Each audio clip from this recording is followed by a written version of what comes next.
pushing the horizontal toothpick on one side in anti-clockwise direction and other side in clockwise direction.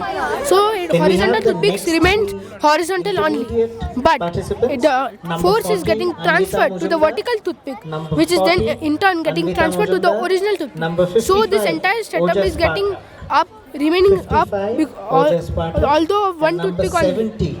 And this is my second experiment, this magic trick. So normally number 55 Ojas pattern, they roll and number down, 40. but here I have made this conical model which actually rolls uphill.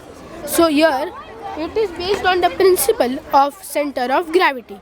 So what is happening? The center of gravity of this conical model is actually located downwards. So when I roll this, you see that first it was above the wooden sticks. Now it has went below. So actually it is moving from a higher point to a lower point.